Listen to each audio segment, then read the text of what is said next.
첫 주차의 그 제목이 미디어의 이해, Understanding Media, 그리고 Human Extension 이렇게 얘기해 놨는데, 이거는 사실 그 마셜 맥루한이라는 사람의 어떤 쓴 책의 이름입니다. 제가 굉장히 좋아하는 책이고, 이것이 미디어에 대해서는 굉장히 중요한 책이라고 해서 이 책에서 나온 내용을 토대로 여러분들한테 좀 얘기를 해드리겠습니다. 처음에 우리가 미디어라고 그러면 그 사전적으로는 이렇게 되어 있습니다.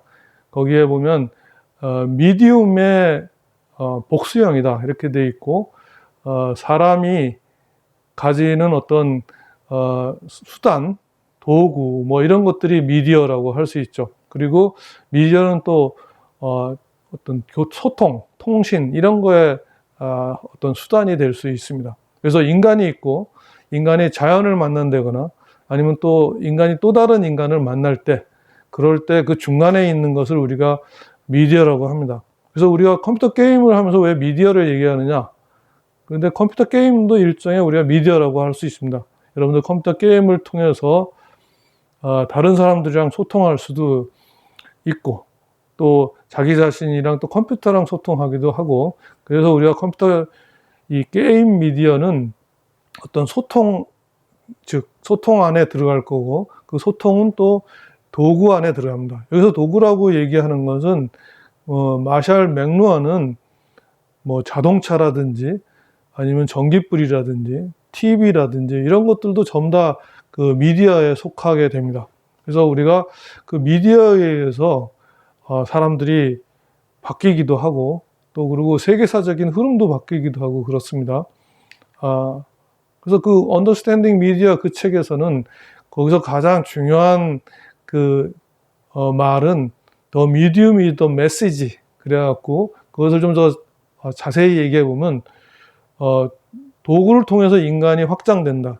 즉 예를 들어서 우리가 요즘에는 그 트랙터 운전수도 여성들도 있다고 그래요. 그러니까 여성들은 굉장히 약하긴 하지만은 트랙터를 운전하는 그 운전 기술을 알므로써 해서 굉장히 큰 힘을 발휘할 수 있죠. 그러니까 그 사람의 원래 손은 연약하지만 그 사람이 발휘할 수 있는 힘은 도구를 통해서 굉장히 커질 수 있습니다. 그리고 형식이 내용을 지배한다. 우리가 그런 트랙터에 오름으로 해서 그 사람들이 그 여성이 굉장히 인생에 대해서 자부심을 느낄 수도 있고 그런 어떤 심리적인 효과도 있게 됩니다. 그래서 우리가 도구를 만들고 도구가 사람을 만들게 됩니다. 그 아래에 있는 그림은 애셔라는 사람이 그린 그림입니다. 근데 그 재미있는 것은 지금 손이 두 개가 나와 있는데요. 어느 쪽 손이 어느 쪽 손을 그리고 있는지 잘 모릅니다. 그러니까 이쪽 손이 저쪽 손을 그리고 있고 또 저쪽 손이 또 이쪽 손을 그리고 있어서 이 아까 그 위에 있는 사람이 도구를 만들고 또 도구가 사람을 만든다는 것을 잘 설명해 주는 그런 그림 같아서 여러분들 보여드렸습니다. 그래서 도구에 의해서 뭐가 많이 바뀐 거에 예를 지금 앞으로 몇 개 들겠습니다. 과거에 우리가 그림을 그릴 때, 유화를 그릴 때, 유화 그림 그릴 때 굉장히 유화 물감의 단점은 뭐냐면 굉장히 빨리 마른다는 거였습니다. 그래서 유화를 그리게 되면은 그 바깥에서 그릴 수가 없어요. 그러니까 옛날에 17세기, 18세기에도 유화 그림들이 많이 있었지만은 그런 그림들은 사실은 거기 가서 그린 게 아니고 일단 보고 난 다음에 그 작업실에 들어와서 그 머릿속에 있는 기억을 가지고 그렸습니다. 그런데 1841년에 존 랜드라는 화가가 주석 튜브를 발명했습니다. 즉 물감을 주석 튜브에다가 넣고 밖에 나가서도 그릴 수 있게 됐어요. 그래서 그러고 난 다음에 30년 정도 있다가 모네가 해돋이의 인상이라는 그림을 파리에서 전시함으로써 인상파가 출현했습니다.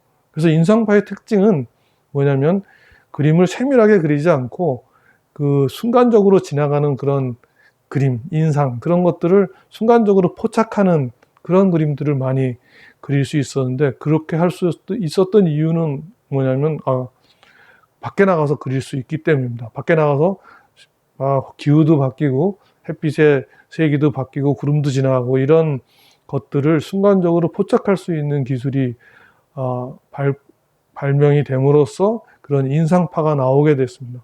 여러분들도 아시겠지만 한국 사람들한테 가장 인기 있는 그 미술의 어떤 학파, 미술의 파가 인상파입니다. 자, 이것도 하나의 작은 예가 될 수 있고요. 기술에 의해서 어떤 세상이 바뀐 거에 좋은 예가 될 수 있고, 또 한 가지 이건 좀 굉장히 규모가 큰 얘기인데, 국가가 출연하는 데에서도 굉장히 기술이 중요한 역할을 했습니다. 철기가 도입이 됨으로써 노동 생산성이 증가했습니다. 즉 뭐냐면 굉장히 튼튼한 도구를 사용함으로써 땅을 깊이 팔 수 있고, 그렇기 때문에 왜냐하면 그 농사가 굉장히 잘 됐어요. 그래서 사람이 노동한 거에 비해서 생산되는 양이 굉장히 많아져서 잉여 농산물이 발생했습니다. 잉여 농산물이라는 건 뭐냐면 옛날에는 자기 가족이 먹을 만큼만 생산했는데 이제는 생산이 굉장히 많이 되기 때문에 그거를 1년 먹고도 남는 그런 농산물이 생겼습니다. 그래서 농산물을 그걸 잘 쌓은 사람들은 부자가 되고, 그거를 계속 그냥 1년 먹고 말고 이러면은 그런 사람들은 가난해졌습니다. 그래서 그런 것들이 빈부의 차이를 계속 가져오게 되고, 그래서 결과적으로 막강한 부를 가진 권력자들이 생기게 됐습니다. 그래서 그것으로서 국가가 출연하게 됐습니다. 그래서 여러분들 국가가 출연한 거는 꼭 철기가 있어서 그런 것까지는 아닐 수도 있죠. 그죠? 철기가 근데 국가가 출연하기 위해서 굉장히 카리스마가 있는 지도자가 있어서 그럴 수도 있습니다. 그렇지만 그거가 철기라는 그런 도구가 있음으로 해서 그런 것들이 일어날 수 있는 굉장히 큰 이유가 되었습니다. 좀 억지스럽나요? 어떻게? 근데 그건 역사학자들이 증명한 그런 이론입니다. 그 다음에 또 비슷한 얘기가 있어요. 다음 얘기는 몽고가 세계를 지배하는데도 굉장히 기술적인 것이 뒷받침이 많이 됐습니다. 근데 몽고가 기술이 뭐가 있었을까? 여러분들 그렇게 생각할 겁니다. 왜냐면 몽고는 그 유목민들인데 뭔 기술이 있을까 했는데 굉장히 그 사람들도 훌륭한 기술을 가지고 있었습니다. 여러분들 몽고가 만든 제국이 지금까지 지구상에 있었던 가장 넓은 제국이라는 거 여러분들 아시는지 모르겠습니다. 몽고가 유럽 저쪽 끝까지 다 지배를 했습니다. 우리나라도 지배를 했지만, 근데 그것이 무슨 힘으로 그렇게 됐을까 했을 때 거기도 기술이 굉장히 중요한 역할을 했습니다. 첫째로 갑옷이 굉장히 차이가 났습니다. 유럽 사람들의 갑옷 혹시 여러분들 기억이 나십니까? 유럽 기사들이 이렇게 기사들이 서로 말 타고 기사들이 싸울 때, 그럴 때 보면 여러분들 투구에다가 그 말을 위에도 갑옷을 입히죠. 그래갖고 여러분들 그 돈키호테라는 소설 보셨나요? 그 돈키호테를 읽어보면은 돈키호테가 산초를 데리고 다닙니다. 근데 산초를 데리고 다니는 이유가 뭐냐면 말에 타는데 도움을 받기 위해서 그렇습니다. 근데 왜 그랬냐면 옛날 그 유럽 기사단의 그 갑옷은 70kg가 됐어요. 그러니까 내가 몸무게가 제가 80kg인데 70kg니까는 그거 합치면 150kg를 자기가 핸들할 수 있어야지 됩니다. 그래서 그렇게 해서 말을 타면은 거의 움직임이 굉장히 둔할 수밖에 없습니다. 그래서 여러분들 그 유럽 기사단들이 그 말 위에서 싸우는 거 보면 그냥 이게 앞에서 쭉 가갖고 서로 탕 한번 치고 마는 정도의 그런 정도의 활동성밖에 없었습니다. 그런데 몽고의 그 갑옷은 7kg밖에 안 됐습니다. 그러니까 그 유럽 기사단의 갑옷은 왜 그렇게 무겁고 두꺼웠냐면 그 활을 막을 때 금속을 두껍게 해갖고 활을 막았습니다. 그러니까 활 기술이 더 개발되면 개발될수록 이쪽에 갑옷의 두께는 점점점 더 두꺼워졌던 거고, 그러니까 더 갑옷이 무거워졌던 거죠.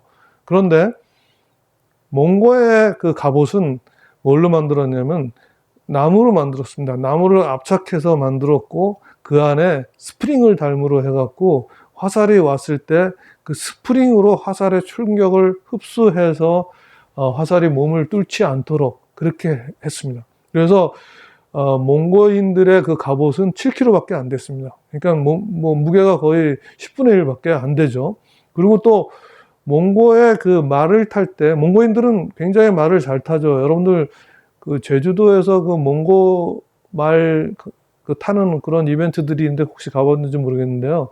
그 몽고 사람들은 말 위에 서기도 하고 말 배 밑으로 내려가기도 하고 굉장히 말에서 자유자재로 이렇게 활동할 수 있게 돼 있는데, 거기서 큰 이유가 뭐냐면 아까 얘기한 그 갑옷이 굉장히 가볍다는 것도 있고, 그 말 안장이라든지 말의 등자 그런 것들에 굉장히 그런 자유롭게 활동할 수 있는 게 편리하게 돼 있었습니다.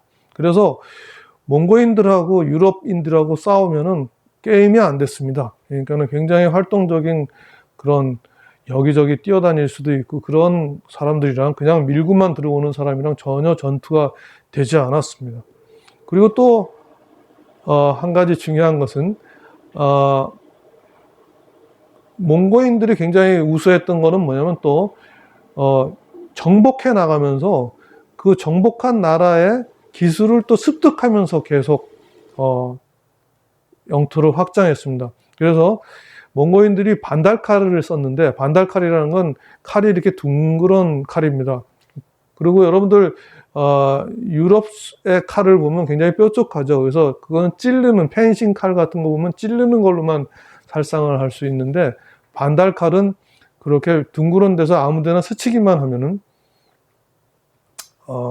살상이 가능했습니다. 근데 그 반달칼은 아랍인의 발명품입니다. 그런데 아랍인의 발명품을 그 몽고인들이 바로 정복과 동시에 습득해갖고 다음 전투에서 그거를 활용했습니다. 그리고 또 중요한 것이 식량입니다.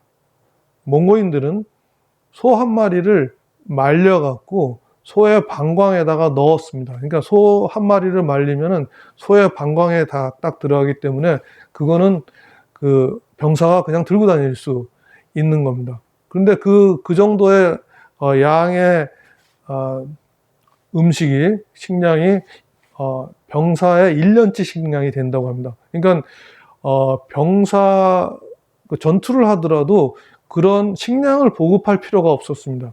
여러분들 혹시 삼국지를 읽어보셨는지 모르겠는데, 삼국지에서 보면은 전투력은 더 크더라도 만약에 그런 식량 보급로가 끊기면은 그것이 그 전쟁에서 지는 경우가 많습니다. 그래서 식량 보급로라는 게 굉장히 중요한 건데, 몽고 그 군사들은 그 식량 보급이 필요 없었습니다. 그래서 그런 것들이 모두 조화가 이루어 갖고 전투 개념이 바뀌었습니다. 그래서 유럽의 전투는 체스식입니다. 체스식. 그래서 양쪽에 전투를 하는 경계를 두고 양쪽에 편히 적군 그 상대방이 있어갖고 서로 와 이렇게 쳐들어가는 식으로 전투를 했는데, 몽고의 전투식은 바둑식이라고 할 수 있습니다. 바둑이라는 것은 뭐냐면 바둑판에서 아무데나 바둑알을 놓을 수 있죠. 그래서 그 병사들이 아무데나 이렇게 출몰할 수 있습니다. 게릴라식으로 출몰할 수 있기 때문에 유럽이 도저히 그 게임에서 이길 수가 없었습니다. 그래서 몽고가 세계를 지배하는 그 속도가 거의 말 타는 속도로 영토를 넓혀 갔다고 그래요. 그래서 제가 전에 그 핀란드에 간 적이 있는데, 핀란드에 갔더니 거기는 전부 다 그 여자들도 그 머리가 노란 블론디만 있는 줄 알았더니 머리가 까만 사람들이 있어요. 그래서 그거 알고 봤더니 그 사람들이 그때 몽고인들의 후예라고 그럽니다. 그러니까 핀란드라고 그러면 유럽의 거의 북쪽 끝인데도 몽고가 거기까지 세계를 지배했던 거죠. 근데 몽고가 70년간 지배를 했습니다. 세계를. 근데 몽고가 몰락할 때도 기술이 작용을 했습니다. 그때는 어떤 기술이 있었냐면 유럽에서 총을 만들었습니다. 총을 만들어 갖고 총이 나옴을 해서 몽고가 졌는데, 그것이 총이 화살보다 더 우수해서 진 건 아니고, 총을 쏠 때 굉장히 큰 소리가 났는데 말들이 그 큰 소리에 놀래 갖고 전투를 제대로 할 수 없었습니다. 그래서 졌고, 말들이 이제 그 총소리에 익숙할 때쯤 되니까 벌써 이제 전투가, 그러니까 전쟁에서 져서 몽고가 몰락하게 되었습니다. 몽고에 대해서 너무 긴 얘기를 했는데, 하여튼 요약을 하면 몽고가 뭐 용맹하거나 아니면 또 그 징기스칸이 굉장히 훌륭한 카리스마를 가졌거나 이런 것들도 세계 지배하는데 굉장히 중요한 이유가 될 수 있었지만은, 거기에 기술이 굉장히 큰 뒷받침이 됐다는 것을 얘기하고 싶어서 제가 몽고에 대해서 얘기를 많이 했습니다. 그러면 최근에 와서 인터넷은 어떤가? 인터넷이 됨으로써 사람들이 또 많이 바뀌겠죠. 그죠? 근데 인터넷은 우리가 미디어의 입장에서 봤을 때는 우리의 눈과 귀와 입을 전 세계적으로 확장한다고 볼 수 있습니다. 즉 뭐냐면 인터넷을 통하면 우리가 세계 어느 곳이든지 무엇이 일어나는지 우리가 다 볼 수 있고, 그 다음에 귀로 들을 수도 있고, 또 우리가 원하는 어떤 정보를 전달할 수도 있습니다. 여러분들 뭐 페이스북도 많이 하시겠지만, 페이스북 하다 보면은 다른 나라에 있는 친구들도 굉장히 쉽게 친할 수 있습니다. 자, 그런 것들이 근데 사람들을 바꾸게 만들죠. 그래서 그런 거에 적응을 하지 못하면은 굉장히 위험해질 수도 있습니다. 예를 들자면, 여러분들 그 인기 연예인들이 많이 자살하는 경우가 있는데, 그 사람들은 그런 인터넷이 발달돼 갖고 바뀐 세상에 적응하지 못해서 그런 경우가 있습니다. 그러니까 왜 그래? 예를 들어서 뭐 과거에 죽은 최진실이라는 배우가 있는데, 그 배우는 인터넷에 올라오는 댓글을 전부 다 읽어봤다고 그래요. 밤새도록. 그리고 거기에 대해서 막 자기를 욕하는 게 있으면 거기에 반응을 하고 그거에 대해서 상처를 굉장히 많이 받았다고 그럽니다. 그러니까 지금처럼 우리의 눈과 귀와 입이 전 세계적으로 확정되어 있는 그런 상황에서 자기의 감각을 그렇게 민감하게 해놓으면은 자기가 파괴될 수도 있는 것입니다. 그래서 여러분들도 지금 인터넷이 발전한다거나 어떤 기술들이 발전하는데 거기에 맞춰서 같이 뭔가 자기를 적응해 나가야지 되는 거죠. 그래서 그런 것들이 이렇게 부정적인 것만 있는 건 아니고, 그것으로 해갖고 굉장히 좋은 일들도 많이 있을 수 있겠죠. 그러니까 우리가 전 세계 사람들의 어떤 나랑 같은 관심을 가진 사람들을 모아서 어떤 일을 해보고 싶다. 예를 들어서 이디오피아에 있는 커피 농장, 커피를 생산하는 농부를 도와주고 싶다. 이런 일도 우리가 쉽게 할 수 있는 것이 인터넷을 통해서 할 수 있는 그런 반면에, 그런 부정적인 효과도 있습니다. 그래서 그런 것들이, 기술이 어떤 사람들의 처한 환경을 굉장히 많이 바꾸고 있는 거죠. 그래서 우리가 컴퓨터 게임이라는 걸 이번 학기 동안 이렇게 배울 텐데, 그것도 이런 개념에서 우리가 봐야 될 겁니다. 컴퓨터 게임이라는 걸 우리가 굉장히 쉽게 할 수 있는 그런 환경이 되었는데, 그 환경을 굉장히 잘 이용하면 자기가 더 행복한 삶을 사는데 도움이 되겠지만은, 또 그걸 잘못 이용하면은 여러분들이 어떤 파괴될 수 있는 그런 위험도 가질 수 있어요. 그래서 우리가 지금 이번 과목을 통해서 할 것은 그 컴퓨터 게임의 어떤 가지고 있는 그런 특성이랄까? 아니면 여러분한테 어떤 영향을 미칠 거라든지, 앞으로는 어떻게 발전할 것이라든지, 이런 것에 대해서 우리가 같이 한번 논의를 해볼 생각입니다. 그래서 미래의 기술에 대해서 우리가 어떻게 바뀌느냐. 자, 지금 이게 보통 인간입니다. 그런데 미디어가 인간을 확장하고 있습니다. 예를 들자면, 우리가 자동차가 있음으로 해갖고, 옛날에는 예를 들어서 18세기만 해도 프랑스에 사는 평민들은 평생 10km 밖을 벗어나지 못했다고 그래요. 근데 여러분들 이미 뭐 어릴 때부터 벌써 10km 이상은 훨씬 멀리 가기도 하고, 여러분들 대부분은 아마 외국에 한번 가볼 수도 있고 그랬습니다. 근데 그런 것들이 자동차라든지 비행기라든지 이런 거가 발전함으로 해서 여러분들 인간이 확장되는 것입니다. 그리고 또 도구나 로봇, 아까도 얘기한 그런 트랙터를 여성이 몰 수 있다거나, 그다음에 로봇을 사용할 수 있다거나 함으로써 우리의 그 발이, 손이 이제 또 확장돼 갖고 저렇게 큰 손이 되는 거고. 그러면 인터넷은 어떠냐? 인터넷이나 이런 미디어들은, 또 멀티미디어들은 어떻게 되냐면 우리의 눈이 커지고 그다음에 귀가 커지고 입이 커지는 그런 것들이 될 것입니다. 자, 그래서 그런 걸로 해서 21세기에 지금 그런 새로 나온 그런 기술들 때문에 우리가 많은 것들이 바뀔 겁니다. 그래서 다음 시간에 할 것은 뭐냐면, 그런 걸로 해서 우리가 뭐가 바뀌는지 그런 것들을 어떤 특징을 몇 개 잡아서 설명을 하겠습니다. 그래서 그런 것들 바뀌는 특징을 잘 파악하면 여러분들이 굉장히 큰 일을 할 수도 있을 것이고 여러분들이 아주 행복하게 살 수도 있을 것입니다. 근데 그런 걸 굉장히 잘한 사람 중에 우리나라 사람이 있습니다. 제가 존경하는 백남준, 이분이 그런 걸 굉장히 잘했습니다. 그래서 그분은 그 새로운 개념을 많이 이렇게 도입을 했습니다. 예를 들자면 굿모닝 미스터 오웰이라는 것만 제가 설명드리고 이 시간을 끝내겠습니다.